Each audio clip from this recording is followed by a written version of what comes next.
Last year, I released my debut Melanin Monroe EP, and so far it's been streamed over 500,000 times and in 91 different countries. So, how'd she do that? Hi everybody, my name is Freddie, also known as Melanin Monroe. I'm a singer, I'm a performer, and a non-binary icon, goddammit. And today I want to share with you a couple quick tips on how to make it in music without a stage. So let's get into it.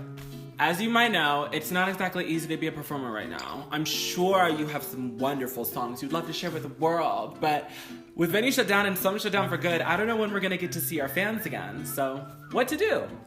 Well, today it's easier than ever to weasel your way into homes across the country. It's called Spotify.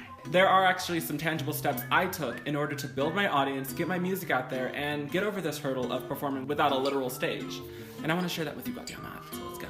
Open mics, concerts, competitions, they've all gone digital over the past year. I know, it's not the same as performing face-to-face, but it is an opportunity for you to build your fan base and get your music out there. So, what are you doing?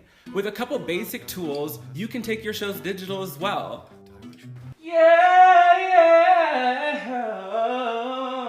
Next step. Do not be that girl who spends all her time writing and producing a song only to skimp out on promotion. Listen closely. A Facebook post is not gonna cut it, baby.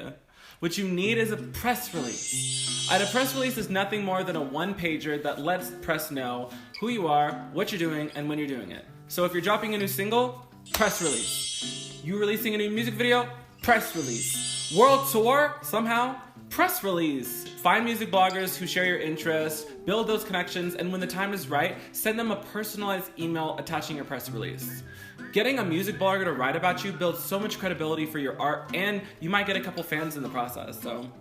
Next, another important tip to building your audience is to get on as many playlists as possible. When you submit your music to Spotify, they give you an opportunity to submit it to be considered for playlists as well. Getting on a Spotify curated playlist is big, but there are also regular girls who make playlists that are popular as well. And sometimes they have their Instagram handles in their description, so find them and get on those playlists. Lastly, don't neglect your social media.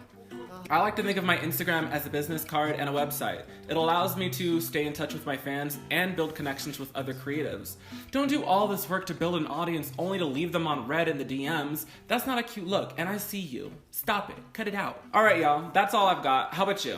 If you have any tips on how to build your audience, get your music out there, and get over the hurdle of performing without a stage, leave a comment below. If you like the video, give it a thumbs up, a subscribe, and don't forget to hit that notification bell, goddammit. Until next time, have a good one.